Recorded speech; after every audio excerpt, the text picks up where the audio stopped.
Mas sempre me disseram, rapaz, depois dos 50, você vai perceber que o primeiro degrau da velhice chegou.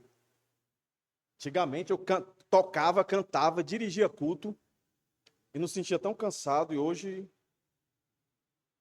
me sinto cansado. Mas é um prazer, irmãos. É um prazer louvar o Senhor. Não é não, irmão? Não é bom cantar não, irmãos? É ou não é? É bom demais cantar o Senhor, irmãos. Eu me seguro aqui para não esticar, para cantar outra, mais outra, mais outra, mais outra. Pregar, né, irmãos? Vamos nós. Nosso sétimo sermão em Zacarias, que é a quinta visão, que tem por título Deus forte e poderoso. Vamos ler o capítulo todo, é a visão completa. E como sempre, eu peço aos irmãos, observe aí os personagens. Quase são os mesmos, né? Mas sempre aparece algo diferente, né? Que é bom a gente prestar atenção. Então vamos lá. O texto diz o seguinte. Zacarias 4, de 1 a 14. O anjo que falava comigo voltou e me despertou, como se desperta alguém do sono. Ele me perguntou, o que você está vendo? Respondi, vejo um candelabro todo de ouro e um vaso de azeite em cima, com as suas 7 lâmpadas e 7 tubos.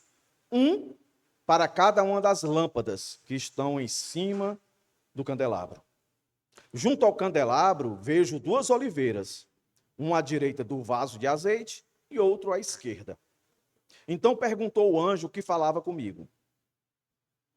Então perguntei ao anjo que falava comigo, meu senhor, o que é isto? O anjo que falava comigo disse, você não sabe o que é isto? Respondi, não, meu senhor. Ele prosseguiu e me disse, esta é a palavra do Senhor a Zorobabel, não por força nem por poder, mas pelo meu espírito, diz o Senhor dos exércitos. Quem é você, ó grande monte? Diante de Zorobabel você será uma planície, porque ele colocará a pedra de remate do templo. Em meio às aclamações, haja graça e graça para ela. Novamente a palavra do Senhor veio a mim dizendo, as mãos de Zorobabel lançaram os alicerces desse templo, e as mãos deles vai terminar a construção, para que vocês saibam que o Senhor dos exércitos é quem me enviou a vocês. Pois quem despreza o dia dos humildes começos, esse ficará alegre ao ver o prumo nas mãos de Zorobabel. Aqueles 7 olhos são os olhos do Senhor, que percorrem toda a terra. Então perguntei ao anjo, que são as 2 oliveiras? À direita e à esquerda do candelabro. E acrescentei uma segunda pergunta. Que são aqueles 2 ramos de oliveira que estão junto aos 2 tubos de ouro, que vertem azeite dourado? Ele me respondeu, você não sabe o que é isto? Eu respondi, não, meu senhor. Então ele me disse, são os 2 ungidos que estão a serviço do Senhor de toda a terra. Vamos orar, irmãos, para que Deus nos dê o entendimento, a compreensão das verdades contidas nesse texto. Senhor, te somos gratos por nos trazer aqui mais uma vez, onde podemos te louvar, te adorar, ler a tua palavra, orar, interceder, agradecer, pedir, mostrar nossa gratidão através da prosperidade que o Senhor tem derramado sobre as nossas casas. E te agradecemos, Deus, pelo privilégio de ter a tua palavra lida, explicada e aplicada para cada um de nós. Fala a cada um de nós, Senhor, eu te peço. Perdoa os nossos pecados, nossas falhas. Que seja um momento de prazer e de alegria sempre. Ler a tua palavra, cantar a tua palavra, celebrar a nossa prosperidade a ti, ouvir a tua palavra. Que seja sempre motivo de se sentir privilegiado e grato por tamanha oportunidade. Em nome de Jesus, ser conosco. É que eu te peço, hoje e sempre. Amém. Depois da visão anterior, né, que foi Deus purificando, restaurando, né, restabelecendo um levantar para o seu povo caído. Agora, depois da purificação, Deus vai falar através dessa visão de que é Ele, sempre foi Ele, que sustenta a sua obra e, logicamente, aqueles que estão na sua obra. Olha que interessante. Quem estava aqui na EBD ouviu exatamente isso. A Trindade, o Pai e o Espírito Santo. Um elege, o outro chama, e o outro é que dá a condição de perseverar na obra desse que chamou, elegeu, e na obra desse que convenceu. Não é diferente aqui. Para ilustrar novamente o contexto geral desse povo que está aqui, que está ouvindo essa visão, né, dada por Deus ao profeta, através de um anjo. Então imagine mais ou menos uma cidade destruída, casas em ruínas, muros derrubados. Era a situação do templo de Deus. Aí foi nessa realidade que Deus levanta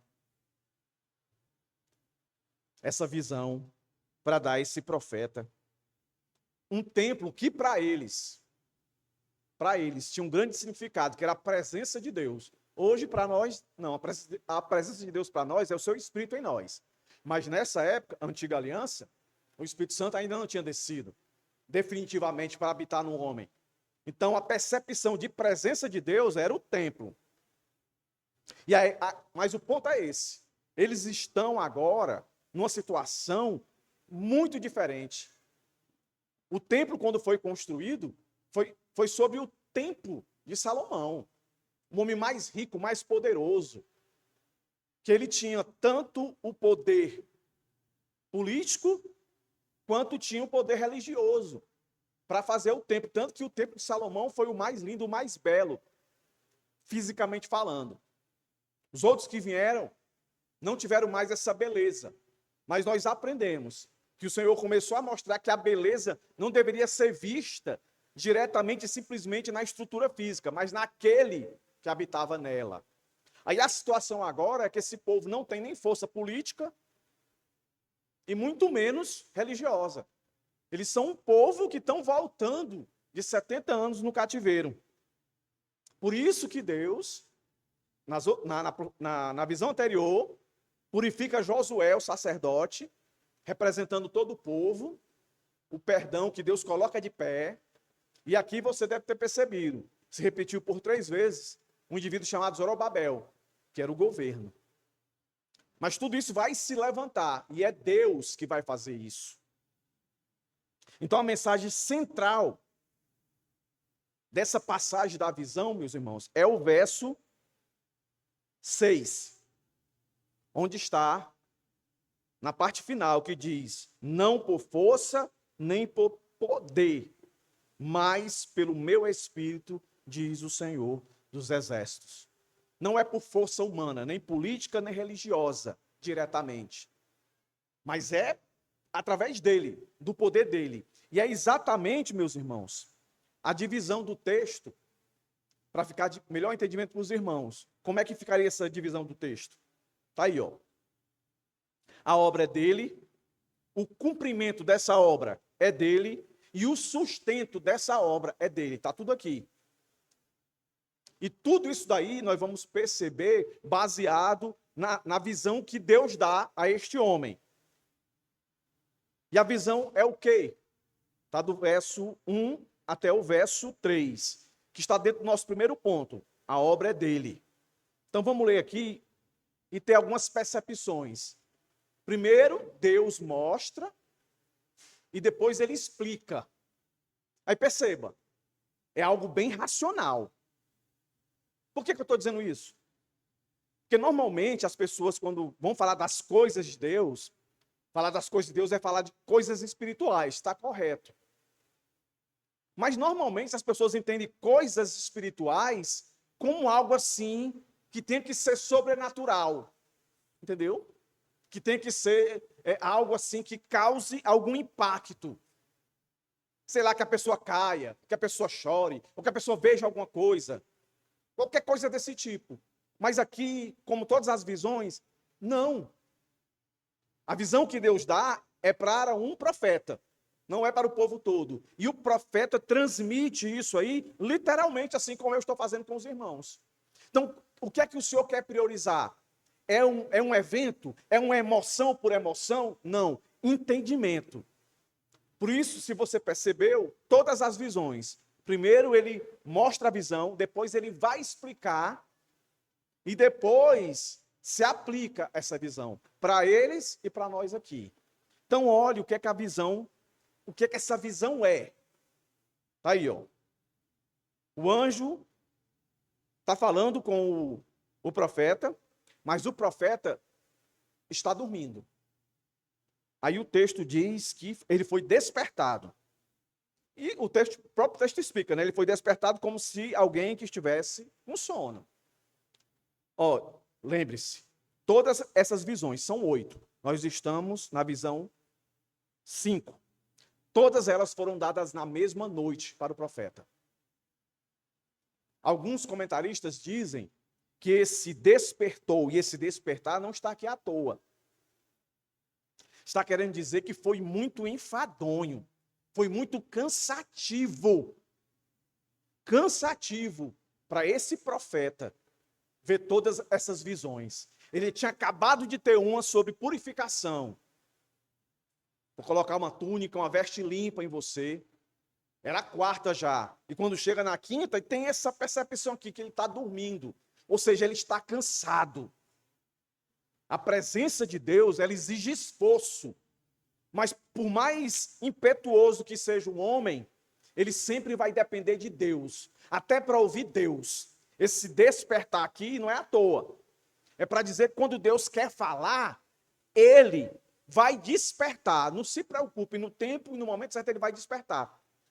Eu já começo a aplicar aqui, ó, dizer para você. Às vezes você perde como eu posso dizer, a esperança, porque você falou para fulano, falou para cicano, já convidou fulano, já veio assistir o culto, isso, aquilo outro, e não há mudança. Pode ter certeza, não há porque Deus não quer. Porque na hora que Deus quiser, Deus desperta. E não tem esse que não obedeça à sua voz. A sua voz tem poder. Dado isso, o texto vai continuar. E aí ele faz a pergunta quando ele vê. Aí o texto vai dizer, ó, que ele vê o quê? Um candelabro todo de ouro e um vaso de azeite em cima com suas 7 lâmpadas e 7 tubos, um para cada uma das lâmpadas que estão em cima do candelabro. Junto ao candelabro, ele também vê 2 oliveiras, 2 árvores, né, 2 plantas. Uma à direita e outra à esquerda. Olha que interessante. O verso 4, ele faz a primeira pergunta. São 2 perguntas, mas na verdade são 3, porque a segunda ele vai encaixar uma terceira junto. Mas olhando assim para o texto, verso 4 e verso 11 estão 2 perguntas. A primeira, ele pergunta o anjo, o que é isso que eu estou vendo? O que isso quer dizer? Muitas igrejas hoje, e a maioria delas, igrejas que não são sadias, e muitas delas que são igrejas heréticas, não são igrejas verdadeiras, são sinagogas de Satanás, pode prestar atenção. Eles priorizam muito pregar o Antigo Testamento, porque no Antigo Testamento há uma abundância de figuras, né? De ilustrações, há uma abundância. E aí muita gente olha para um texto desse, principalmente esse de igreja herética, aí ele quer identificar o que é cada peça dessa. O que cada uma delas quer dizer, aí começa a dar um monte de coisa que às vezes faz sentido, mas não tem nada a ver com o texto. Aí perceba, pela resposta do anjo, o anjo não explica. Não explica o que é aquilo. Não está aí, ó. Verso 5. O anjo que falava comigo disse, você não sabe o que é isto? Respondi, não, meu senhor. Ao segundo ponto, vai entrar o verso 6, que ele vai prosseguir. Prosseguir, ele vai dizer outras coisas. Ele vai dizer outras coisas, mas ele não explica. E aí, quando ele vai dizer alguma coisa com relação a essa visão, vai ser lá para o final, nos últimos versos, que ele vai dizer. Então, o que isso quer nos ensinar? Que Deus não é um Deus, nunca foi um Deus de sensacionalismo, um Deus que quer colocar enigmas para a gente tentar resolver. Não. Aqui em questão, ele quer dizer mais uma vez que ele é o Deus que tem todo o poder e toda a força. Para não dizer a mesma coisa, que ele é soberano. Para não dizer a mesma coisa, que ele é supremo. Para não dizer a mesma coisa, que ele é o eu sou, que não tem ninguém além dele. Para não dizer a mesma coisa, que ele é sábio, o único que é mais sábio do que todos. Baseado em quê? No verso 6, quando ele diz: não por força, nem por poder, mas pelo meu espírito, diz o Senhor dos Exércitos. Mas Deus sabia que essa visão, quando ele dá para o profeta vai fazer algumas ligações. Porque no templo de Salomão, existia, no Santos dos Santos, existia toda essa indumentária. Toda essa indumentária. Então, assim, só por questão de visualização. Passa aí. Tem uma imagem aí, ela não está representando perfeitamente o que está aqui do verso 2 até o 3. Ela não está, certo? Mas está aproximada aí. Então eu vou ler o texto aí e você vai olhando, tá bom? O anjo que falava comigo, tá aí o anjo, e o comigo aí é o profeta, certo?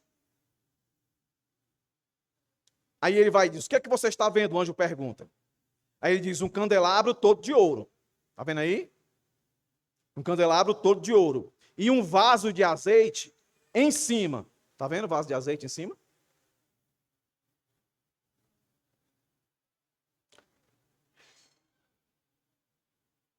Em cima das 7 lâmpadas e 7 tubos.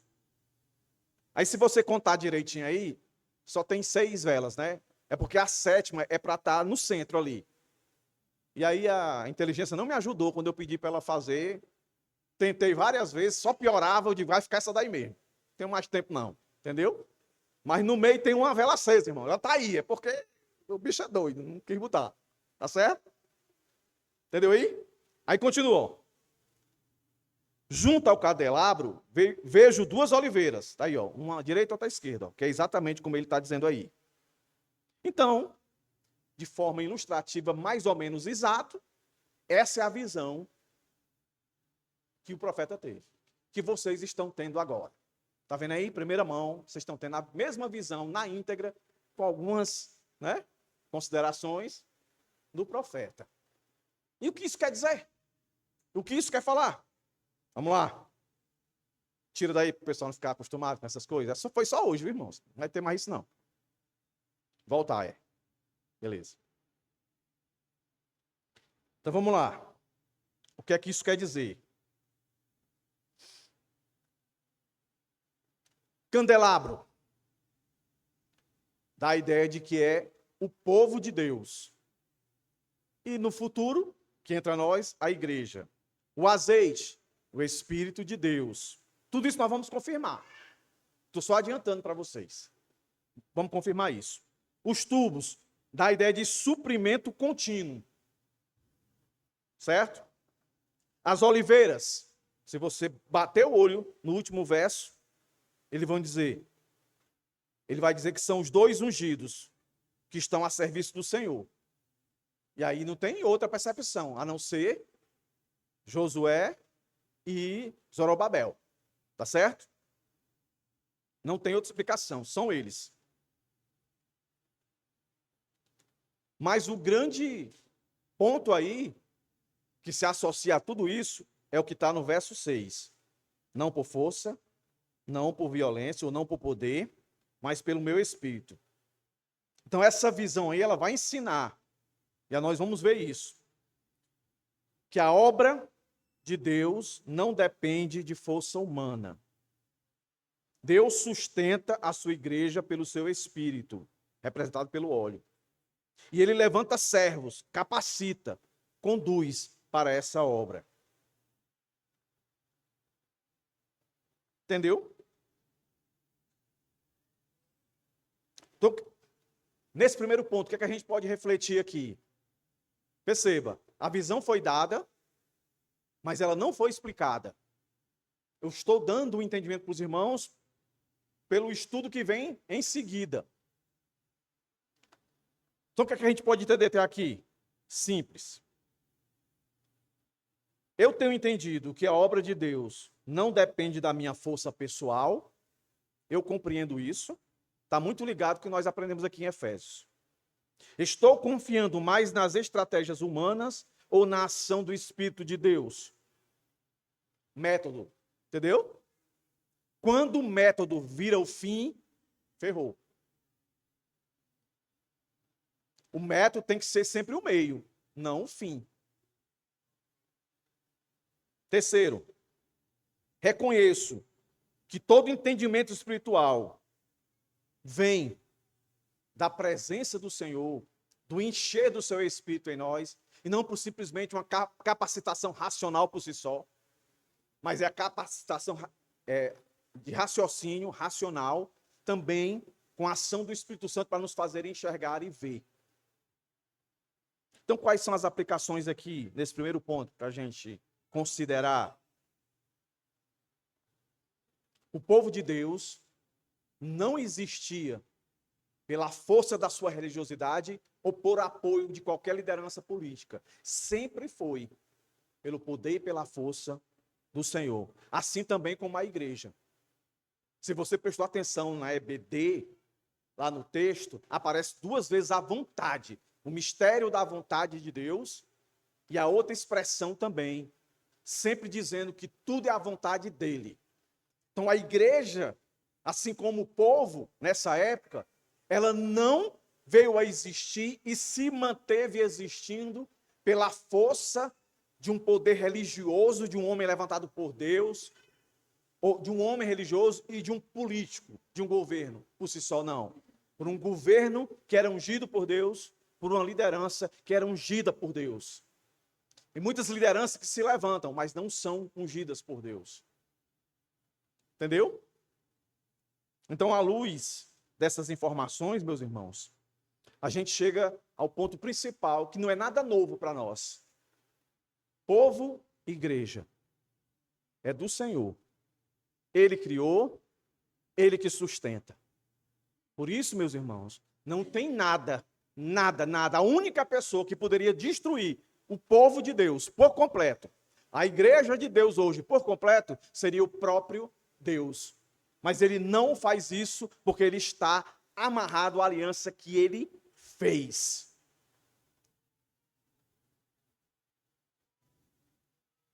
Então a obra, ela só vai prosseguir se ela estiver sendo alimentada pelo Espírito do Deus, da força e do poder. O homem pode ter estratégias, pode até fazer parecer que está funcionando, mas na verdade não. Para isso, nós vemos lá em Apocalipse que são que tem figuras parecidíssimas, como as igrejas da Ásia, né, que fala lá dos castiçais, que é um tipo, né, de candelabro. E para uma igreja ele diz assim, olha, você pensa e todo mundo pensa que você está viva, que você está avivada, que você está funcionando, mas você está morta. Entendeu? Daí, meus irmãos, para discernir uma igreja viva, uma igreja poderosa e forte, tem que ter discernimento espiritual. A gente não pode medir simplesmente pelo que os nossos olhos ou emoções demonstram. Entendeu? Como, por exemplo, literalmente, se você fosse transportado agora, uma das grandes igrejas aqui de Fortaleza, Ministério Canaã, você caísse lá agora, no meio daquele pessoal todinho, é uma multidão de gente. É uma multidão de gente. Aí você viesse para cá e olhasse aqui a nossa quantidade. Se você não tivesse discernimento, você poderia julgar e dizer que lá tem força, poder, lá é avivado e aqui é fraco. Aqui é sem força. Aqui não tem poder. Não é não? As pessoas normalmente medem força e poder por proporção, não por qualidade. Não por qualidade. E a gente só vê a qualidade, meus irmãos, se tiver o discernimento do Espírito Santo. Entendeu? É o que o Senhor já nos começa a mostrar aqui.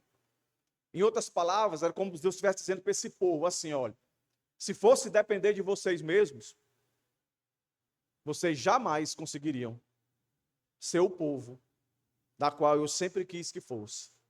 Por isso, não confie no braço de vocês. Porque vocês são meu. A força é minha. O cumprimento também. Aí sim, ó. Agora começamos a desenrolar a força, o poder dessa visão. Aí aqui eu posso dizer que essa visão, ela traz uma verdade atemporal. Que verdade é essa? Que Deus é o dono do seu povo. É Deus que dá força para esse povo. É Deus que demonstra essa força cumprindo os seus propósitos através desse povo tão depravado e pecaminoso, como nós lemos aqui em Ezequiel, no livro de abertura aqui do culto. Considerados piores do que Sodoma e Gomorra. Se você for ler a história de Sodoma e Gomorra, você cai para trás. Tem crente que nunca leu isso aqui.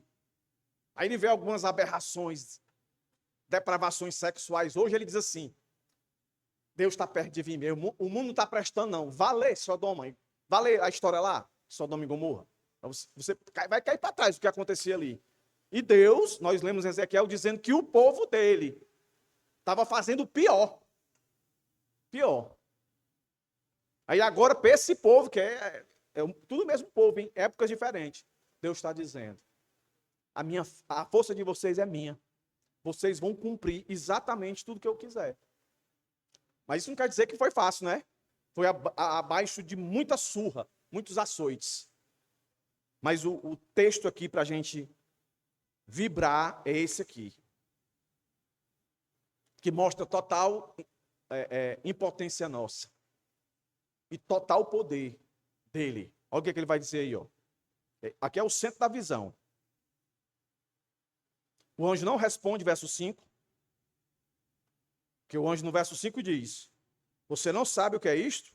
Aí ele responde não. Aí ele acha que ele vai explicar. Aí ele não explica. Aí ele já vem com uma promessa aí, ó. E a promessa de construção do templo. Construir o templo representava o quê? Trazer de volta a religiosidade e o governo de Deus. O povo ser chamado de novo o povo de Jerusalém, o povo de Deus.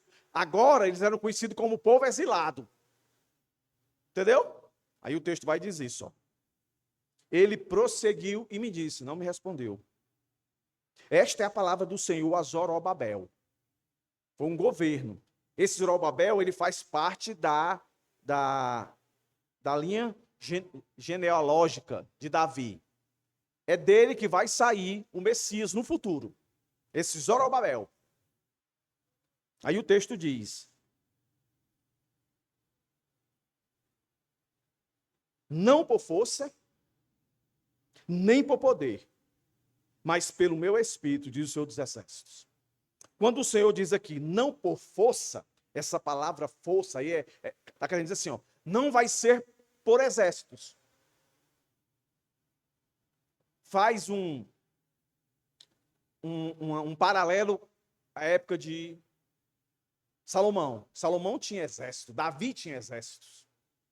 Entendeu? Era um governo bem estabelecido. Era o povo temido. Na época de Salomão e Davi, foi a época que o povo de Deus era mais temido pelos outros.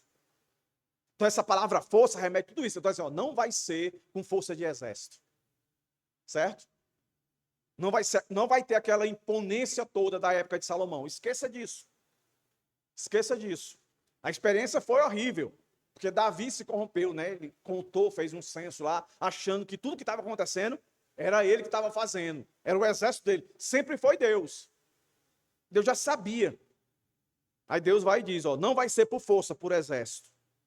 E nem por poder. O poder aí é a ideia de alguém em especial se levantar, um estrategista, algo pessoal.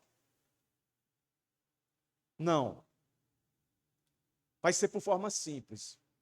Vai ser um governo não tão badalado, aí entra Zorobabel, não tão badalado quanto Salomão, Davi, e vai ser um sacerdote, não tão famoso e conhecido como os outros. É isso que Deus quis dizer. Que vão depender de mim. Não é? Quando a gente vê uma pessoa que a gente considera ela grande, poderosa, fazer alguma coisa grandiosa e poderosa, automaticamente a gente dá honra e glória para ela. Mas quando a gente vê uma pessoa que a gente não considera uma pessoa de honra, né, e ela faz algo extraordinário, a gente chega a desconfiar. Assim, mas como fez isso?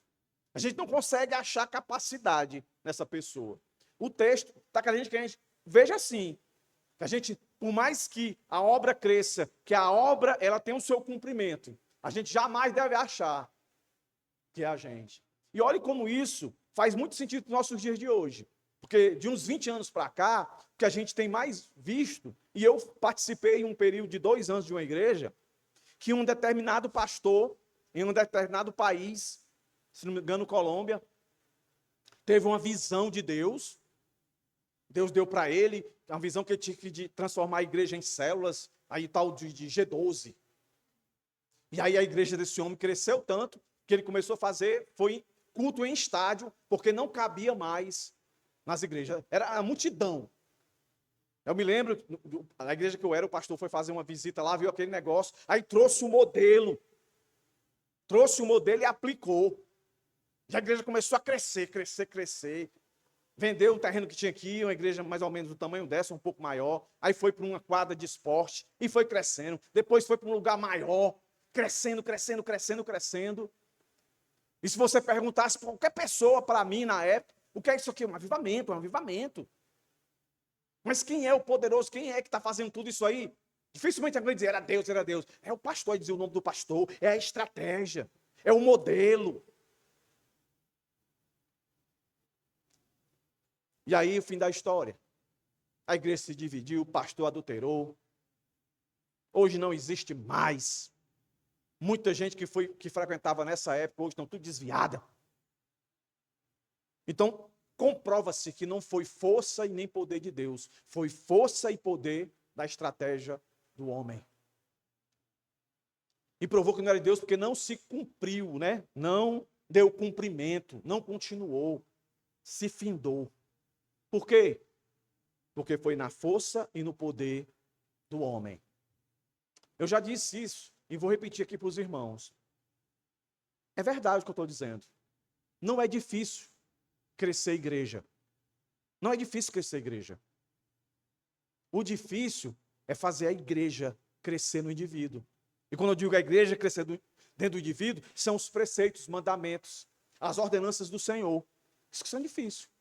Porque não duvide, se a partir do mês que vem nós botasse aqui um grupo de dança, no louvor, pensa aí, a menina ou o menino dançando aqui, pintasse a igreja toda de preto, botasse uma meia luz aqui, aí tudo apagado, irmão, tudo no escuro, tipo cinema, você pode ter certeza. E aí eu não pregasse mais assim, expositivamente, né? Eu pregasse só prosperidade, eu pregasse dizendo que você é maravilhoso, você é poderoso, você tem toda a força, entendeu? Você é lindo, entendeu? Você, sabe, soltar beijinho para você. Falar em pecado? Jamais. Quem peca é o cão, você não. A hora o pessoal ia, isso aqui ia encher, entendeu? Vamos estar umas músicas mais melódicas, mais românticas, entendeu? Isso aqui ia encher, irmãos. Alguém duvida disso? Isso aqui é encher. Onde não há confronto, meus irmãos. Se a pessoa tiver com câncer, não vier um remédio pesado para ele, o câncer se prolifera. O pecado é assim dentro das igrejas. Mas aí Deus está dizendo para a gente, ó. E aí é uma aplicação minha aqui, pastoral, para nós aqui. Porque às vezes a gente olha para a gente, né? Rapaz, a igreja do pastor Eunildo não cresce. A igreja não cresce na minha igreja. Convida as pessoas não vão uma vez, duas, depois não vão mais. Que é isso, hein? Às vezes não dá um desânimo, não? Pois é, dá desânimo às vezes. Mas quando eu olho para um texto desse, Deus está dizendo, é bom você desanimar mesmo, porque se você for confiar no seu poder, na sua força, no poder e na força dos irmãos, você está ferrado. Confie em mim. Daqui a pouco isso vai ficar mais claro ainda, porque tem uma implicação aqui que é para nós, ó. Vocês vão ver, ela deve ter visto, né? Se continuar o texto aqui. Mas vamos seguir. Aí o Senhor está dizendo aqui, ó. Verso 7. Quem é você, ó grande monte? Aí aqui é Deus dizendo assim, ó. Pode haver dificuldade. Monte aqui não é literal, não. Deus está ilustrando aqui as dificuldades, que seriam muitas. Lembre-se, esse povo saiu 70 anos do cativeiro, está chegando e está dizendo, essa terra é minha. Eu quero fazer um templo aqui. Essa cidade é nossa, nós queremos de volta. Então não vai ser fácil, não. É uma montanha de dificuldade, de luta. E Deus está dizendo, ó. Quem é você, ó grande monte? Diante de Zorobabel. Eu podia fazer a biografia aqui de Zorobabel. Zorobabel não é tão famoso. Não tem assim uma biografia fantástica. É um governo, mas não é como os conhecidos da Síria, da Babilônia, dos persas. Não. Mas Deus está dizendo, aqui, ó. Diante de Zorobabel, você quem? Monte. Você quem? Problema, dificuldade. Será uma planície. Então a ideia é muito simples. O monte é isso aqui, a planície é isso aqui. Não é? Se você tivesse a opção de escolher, não é? Qual o caminho você quer percorrer para chegar do outro lado, numa cidade maravilhosa? Você quer ir subindo pelo monte ou você quer ir pela planície? Aí você ia dizer, pela planície, né? Mas como eu já disse, já ensino, Deus não promete em canto nenhum nos livrar das dificuldades, mas nas dificuldades. Sabe? É Deus está dizendo aqui, ó, o monte vai estar, as dificuldades vão estar, está diante de vocês, vão ser grandes, mas eu vou estar com vocês. E vocês têm que olhar para elas como já vencidas, como planície, porque é assim que eu as vejo, entendeu? Por isso que eu cantei soberano aqui, meus irmãos. Que a gente olha para o lado da gente, parece que ela vai engolir a gente. Parece que nós vamos ser tragados.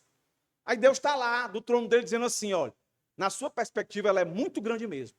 Para você ela é muito grande mesmo. Mas você tem que ver além. Você não é meu filho? Você não é meu povo? Você não é minha igreja? Para mim não é tão grande assim, não. O que é que eu tenho que fazer, Senhor? Simples. Não pare, prossiga. Mas como é que eu faço isso? Simples. Confiando. Deus está chamando o povo a confiar nele e não confiar nos homens por si só. Deus vai usar, já está dizendo aqui, Zorobabel, um governo. E ele vai usar um líder religioso, Josué. Deus precisa dos homens, nesse sentido, para que a sua glória, a sua força, o seu poder se manifeste. O problema é quando a gente coloca nossa confiança nos homens. E aí nós estamos num ano de eleição. E tem um monte de igreja aí dizendo, não sei o que esse plano ganhar, vai ser maravilha, o romper de Deus. Confie em Deus. Porque pode ser bom, pode ser ruim, pode ficar pior. Mas sempre na nossa perspectiva, pior. Para Deus, está sempre no controle. Entendeu? Então, não brigue, seja sensato, seja instrumento de Deus de justiça, não de injustiça. Entendeu? O seu voto tem que ser consciente, mas tem que ser um voto olhando pelas Escrituras. Esse é o ponto. E o Senhor está dizendo aqui, ó, porque Ele colocará, e quando Deus diz colocará, aconteceu já, irmãos. O planejamento de Deus não é como eu e o seu. O da gente pode não acontecer. Deus está dizendo, ó, Ele colocará a pedra de remate no templo. E meu as aclamações, haja graça para ela. Pedra de remate aí, meus irmãos, é a última pedra. Sabe? Tipo assim, ó. Imagine, vamos construir um muro dessa altura aqui, ó. Dessa altura. Aí começa com a primeira carreira de tijolo, começa com a segunda, começa com a terceira, são 10. Pá, tá, e chega na décima carreira de tijolo. Aí quando chega bem aqui, falta um tijolo.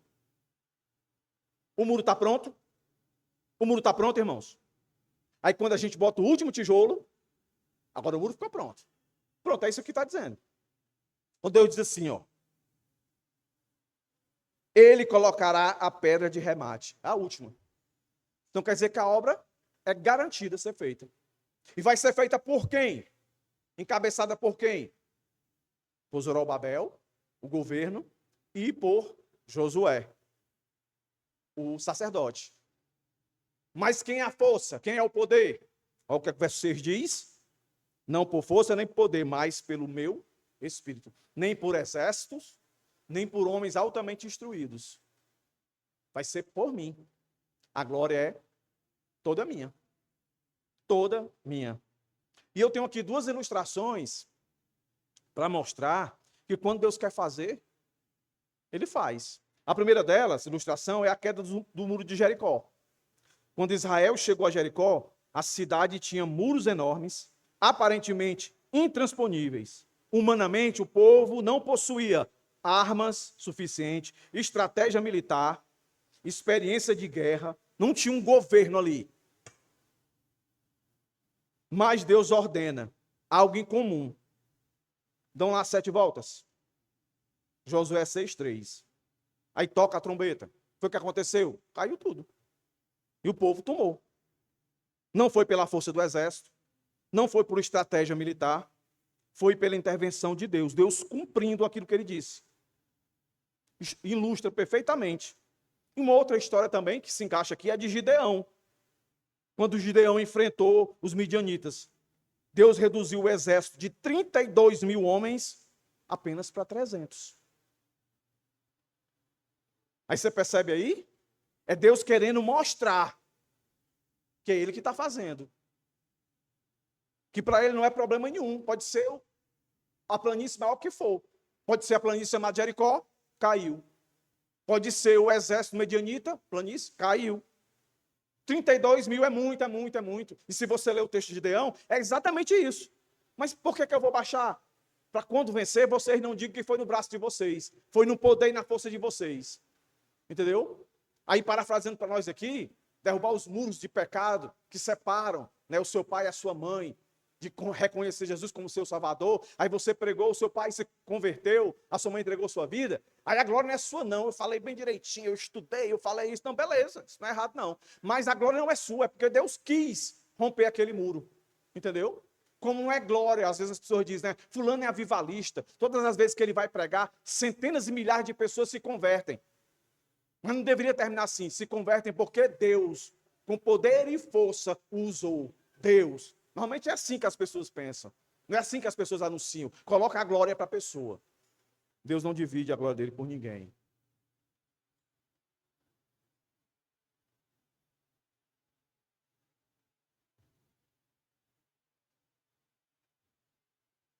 Olha que coisa fantástica. Ele vai continuar. Novamente a palavra do Senhor veio a mim dizendo. Agora aquela parte que eu digo que tem uma aplicação para nós aqui. Ó. As mãos de Zorobabel, ele ratifica. Ó, lançarão os alicerces do templo. E as mãos dele vai terminar a construção. Né, a pedra de arremate, do verso 7. Ele vai terminar a construção. Para que vocês saibam que eles são poderosos. Que eles são homens de força. Não. Para que vocês saibam que o Senhor dos exércitos é quem me enviou a vocês. Aí, ó, verso 10, ó. Pois quem despreza o dia dos humildes começos,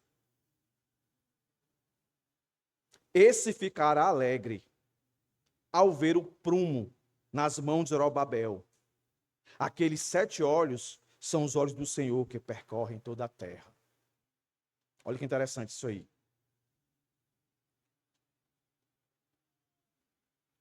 Quem despreza o dia das coisas pequenas. Vou fazer aqui uma linha cronológica de ações de Deus.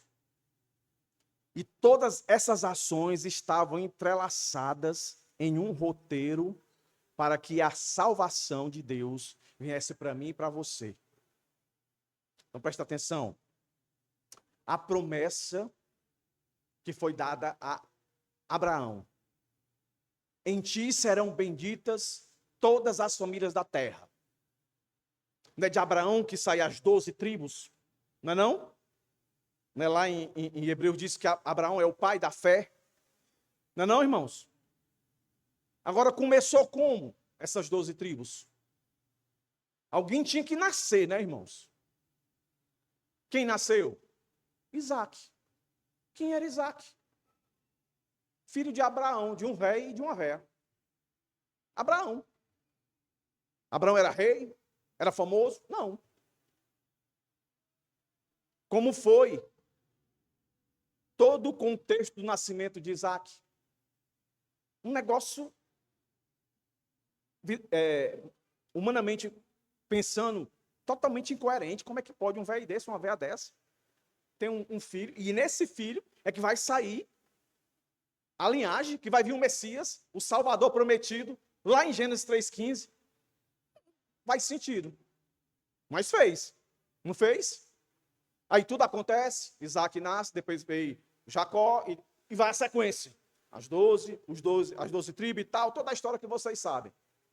Mas aí passa-se muitos anos, o povo todo é aprisionado no Egito. O Egito, que teve José, o governador, que foi o instrumento de Deus para que o povo dele não fosse aniquilado. Aí o povo comia do bom e do melhor, trabalhava, tinha casa boa. Aí José morreu, o outro que veio, foi tirando. Depois começaram a ser perseguidos o povo, que não era o povo conhecido como povo de Israel, mas da linhagem de Abraão. Passam 400 anos lá sofrendo e ora. E Deus manda quem? Deus manda quem, irmãos? Moisés. E a história de Moisés? Um decreto. Mata todos os meninos. Fala, meu Deus do céu. Aí pega o menino, bota num cesto e joga onde? No rio. Onde é que tem esplendor aí? Quem que podia dizer que aquele menino, com aquele risco todo que ele estava correndo, e o menino vai ser adotado pela mulher, na turma lá poderosa, mas foi esse menino que depois de muitos anos foi o instrumento de Deus para tirar o povo. Passa-se o tempo, está lá os filisteus detonando o povo de Deus, e não tem ninguém para vencer aquele gigante miserável. Aí Deus levanta o profeta, vai lá na casa de fulano, lá tem filho lá, e é um deles lá. Aí passa os bonitão, fortão, altão, tal, esse é não, é não. Então, tem mais não, Senhor, tem mais não. Lá vem os filhos do homem tudinho. Não, tem um. Quem é, irmão? Davi, ó, lá vem um bicho todo fedido no meio lá do rebanho. Com uma baladeira, irmão. Estou falando baladeira para a gente saber o que é, né? Com uma baladeira na mão, ele entra em casa. Na hora que ele entra, não tem aparência, não tem formosura, é desprezível. Mas assim, como Isaac, assim como Moisés, Deus diz, é isso aí. Aí, usando aqui o nosso texto, Deus podia estar dizendo para o profeta, rapaz, não desvalorize os começos não, macho. Confia em mim. É esse aí, é esse mesmo, Senhor. Unge um homem. E aí Davi se tornou, e todo mundo sabe o que foi. Passa-se os anos, olha como Deus gosta de coisa que para o mundo vale nada. Mas para ele, é porque o mundo só vê um ponto. Deus vê tudo. Então passa Davi, eu vou dar um pulo, dar um salto. Aí chega quem? Jesus, olha. Nasce no estábulo. Na manjedoura. Onde é que tem glamour? Onde é que tem festa aí? Esse menino é filho de quem? De José. José é o quê? O empresário? O médico? O advogado? Não. O marceneiro. O quê? E quem é a mãe desse menino? Ih, rapaz, um problemão, viu? É a Maria, mas a Maria disse que não dormiu com José. José, não sei não. Tá com o véu no boato aí que... Olha aí a exclamação, irmãos. Mas quem era, irmãos? O nosso Salvador. Isso aqui, quando eu estava lendo, eu disse, Deus, eu olho para a minha igreja, acho que a gente não tem força, a gente não tem poder, e o Senhor está dizendo que realmente a gente não tem. E o que a gente tem é tu que dá. Então, graças a Deus, que é tu que dá. Porque o começo que Deus começou, esse começo pode até não crescer como a gente gostaria que ele crescesse. mas ele vai ser firme ao propósito da qual ele foi começado. Então, essa igreja, meus irmãos, apesar de ter uma aparência de pequena e fraca e sem força, ela é a igreja desse Deus aqui, irmãos. Pode acreditar. Mas, pastor, eu sou tão pecador, eu também. Eles também eram. E nós não somos melhores do que eles, mas nós, em grau de pecado, nós não cometemos nem 10% do que esse povo fez. Então, o argumento do maior para o menor. Se esses aqui estão esculhambados, Deus tem essa promessa. O templo, ele está querendo dizer o quê? A minha presença vai estar com vocês de novo. Eu vou estar com vocês. Porque não é pela força de vocês. Então, reflita, meus irmãos. Estou acabando. O tempo passa rápido, irmão. Estou aqui. Eu vou passar para o último ponto para terminar. Porque se eu entrar aqui, eu não... o sustento é dele. Aí eu vou encerrar. Tá bom? Vamos ler o verso 11. Que é aqui que ele resolve dizer aquilo que eu já disse no começo, né? Então perguntei ao anjo, o que são as duas oliveiras? A direita e a esquerda. Lembra da imagem? Volta aí a imagem, para os irmãos verem. O que são as duas oliveiras, a direita e a esquerda do candelabro? E acrescentei uma segunda pergunta. O que são aqueles dois ramos? Os dois ramos que saem, né? Da oliveira, que estão junto aos dois tubos que desce e alimenta tudo aí. Ele me respondeu, você não sabe isto? Eu respondi, não, meu senhor. Então ele disse, são os dois ungidos que estão a serviço do Senhor de toda a terra. Então, direita e esquerda, Zorobabel, a tipificação de um governo civil, e o outro, Josué, representando o líder religioso, o sacerdote. E eles estão conectados com o azeite, que é a representação do Espírito Santo. É ali que vem a força deles. Eles são realimentados.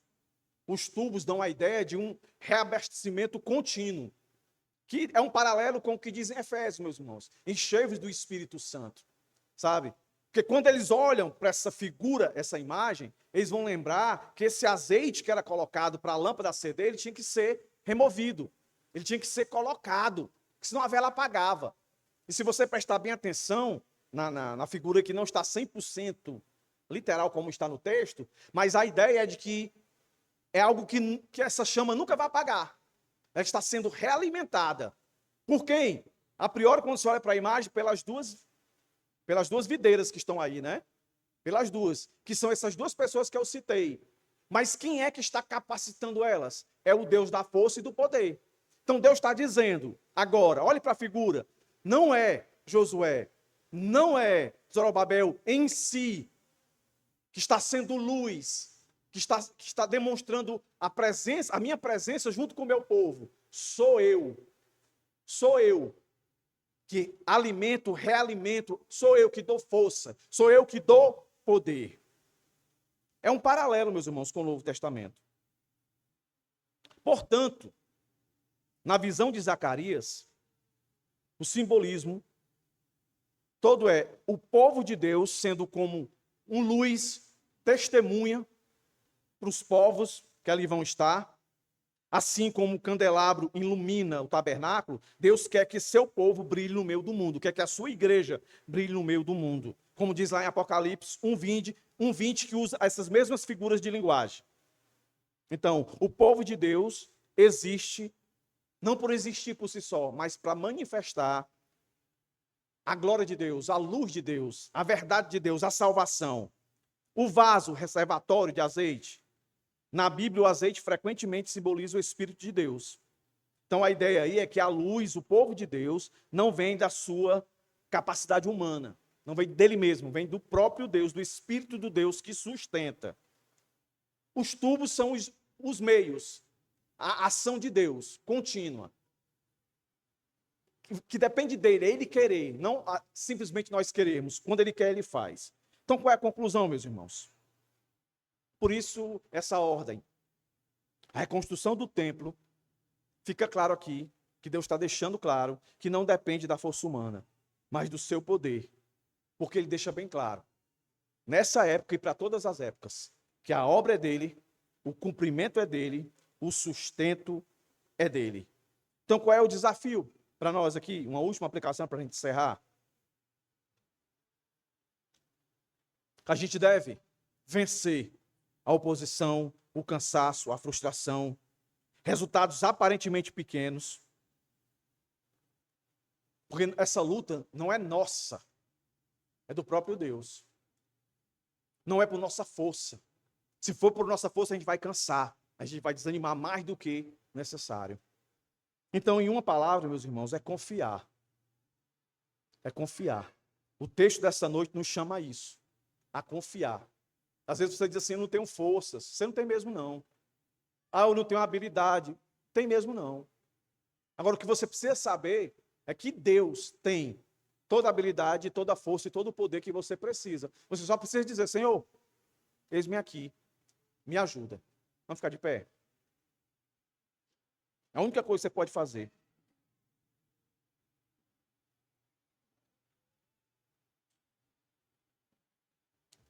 Vamos orar.